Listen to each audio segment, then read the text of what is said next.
Let's continue to build our Pilates practice in a sustainable way that focus on our own needs in real time, even though we're doing this pre-recorded. So I'm in a Z sit. I have my left leg, which is in an external position. My right leg is faced internal. And sitting here could be uncomfortable after a little bit of time, so I prefer to make this more active and see what it's like to put my weight on one knee and then the other, on one hip, the other. Where is that sensation and feedback being created? What am I feeling? From here, I'm going to start rotating towards one leg and then back to the other from my torso, my thoracic, sort of moving this whole piece around. I like to bring my gaze with my body, and I'm also shifting my weight as I move. From here, I'm going to take another moment in this position and see how it feels, and then reach my arms out to the side. Let's do some mermaid stretches. Arm comes down, arm comes up, getting my arc over. I'm going to reach back up and counter stretch. I like to press this arm down to get a little bit of oppositional force in order to get a little bit more of that counter stretch, looking up, coming back to that start before that arm comes back down. Repeating that same movement, coming into that arc position, lifting back up, counter stretch.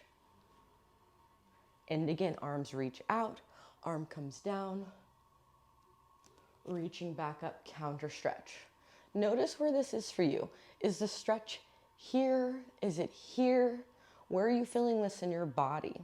Check in with that. There's no right place to feel this, but you're noticing what's happening in your body and those nuances, which are information to help you with your movement. From here, let's move the other leg back in. We're in this butterfly position, but we're gonna make it active. To start, let's feel like we're pressing our knees down, but we're lifting our knees up. So there's a little bit of this opposition between the sides of the knees and the thighs and the inner sort of leg line area, and your hands pressing down, which is more your triceps, shoulders, and then you're kind of creating this little moment of tug of war, and then let's let that go. From here, reaching onto where our feet are, we can let our elbows come in again as we reach up, lifting our torso out of our pelvis, maybe getting a little bit of wobbly moments. And then from here, let's go into that thoracic rotation. First, I'm gonna try to keep my legs less active, and then I'm gonna try a couple and let my legs sort of be active and just see what that's like. And then from here, I'm gonna move out of that shape to the other side of that Z sit, and I'm gonna move around in that. I'm gonna see what it's like to redistribute my body weight on different sides of my hips, what that's like to press into my knees, the sides of my feet or my leg. And then I'm gonna add the torso and thoracic rotation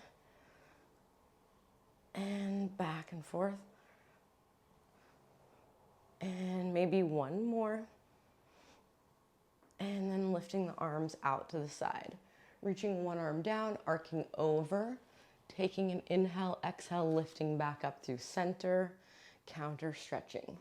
Getting a little bit of that oppositional force, lifting up and over, and then coming out to the side, arms come up and over.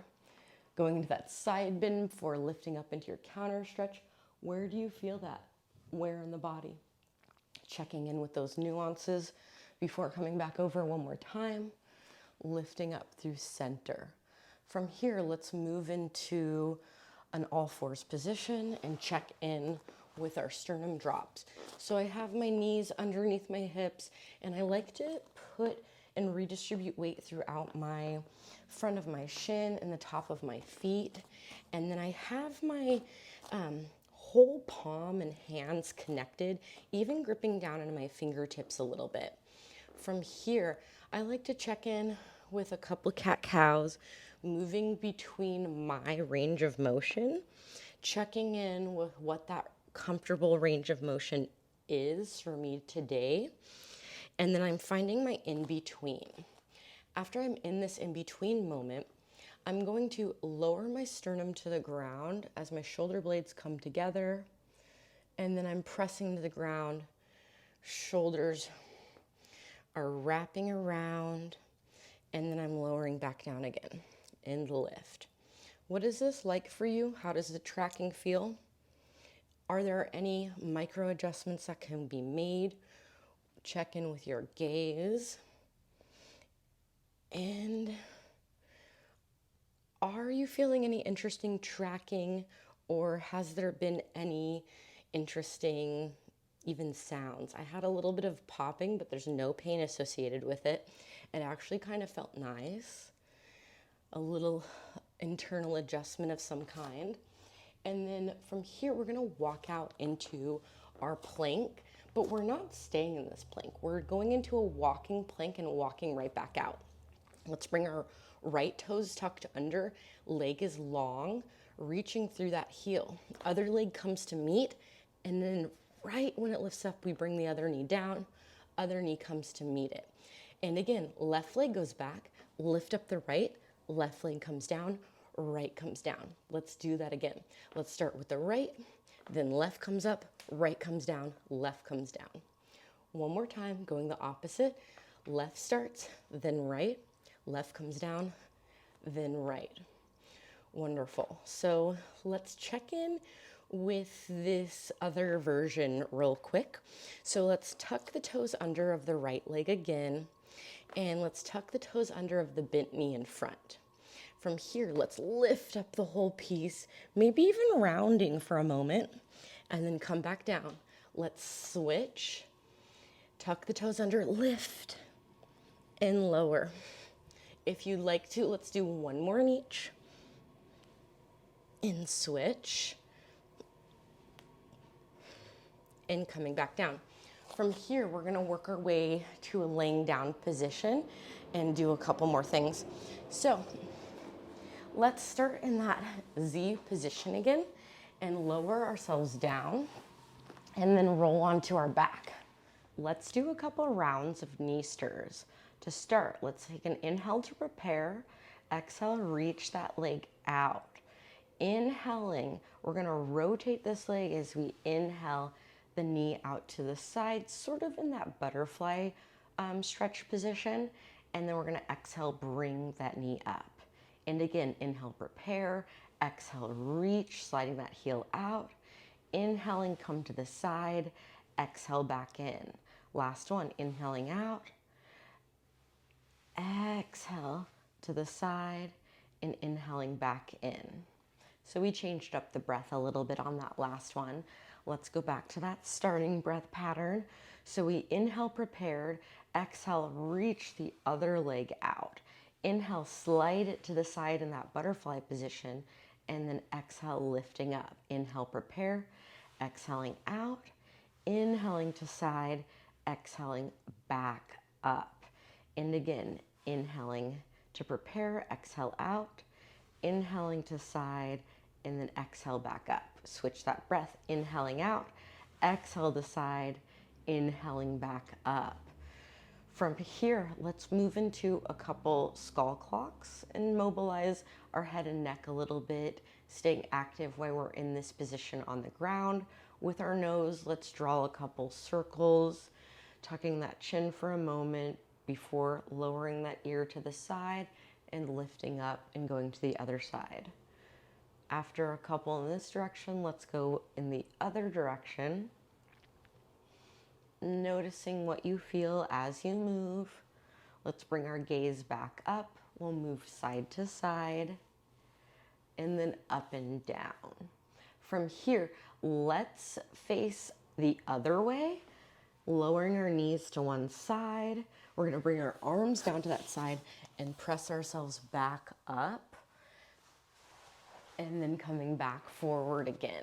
So we created this sort of circular motion by lowering ourselves one way and turning the side and coming back up. Let's do that one more time and end up facing the other way. So I'm facing away from you and lowering back down in that sliding mermaid position. Then I'm gonna lower myself onto my back. I could even do a butterfly pose for a moment, or let knees go side to side. And then my knees are gonna come back forward as I rotate my body forward and lift myself up. So now I just went in that other direction of the mermaid, lowering down to the ground and then coming back up. So we'll revisit that another time, but for now, let's get back up off the ground. So I'm gonna use the stool again. I'm gonna bring it a little bit closer. Reach one leg forward, and I'm tucking the back foot under. That's gonna help me lift up before coming all the way back to standing. And then I'm gonna go back down that same way that I came up before switching. So I'm gonna reach my other leg forward, using this to help, tucking my toes under, coming up, and walking forward. And then again, using this to come back down. I'm gonna check in, maybe you have a wall nearby, maybe you would like to do this more with your knees. Let's now come up from the knee. So I have my knee in front of me. I'm in this more of a kneeling position, tucking the toe under, leaning forward at that knee, coming all the way up, bring that leg forward. I'm gonna reach that leg behind me. I'm using this knee to help me lower, and then switching the legs. I'm putting a little bit of my energy into that. So I'm shifting my weight from my back to front, and then getting my weight on both legs and coming forward. So those are just a couple of suggestions on ways to practice coming on and off the floor. And we'll do other versions of that, but I wanted to share some active Pilates stretching that is pre-Pilates work. It's not necessarily a part of the repertoire, but they can help us with our other movement in a Pilates lens. And it's really important for me to share stretching that is active or isometric, but it's getting you to think about what's happening sensory-wise as you move, and instead of just holding a position static. At least that's what works better for me and my body, and yeah, that's why I'm sharing it. So as we build our practice, we might move at a quicker pace, but let's start slow. This is a slow build. And if you're interested in more pre-Pilates work as we develop our foundations for a sustainable practice, check out my Patreon. And then you can also follow me on Instagram or on TikTok at Rad Pilates. So yeah, let's connect.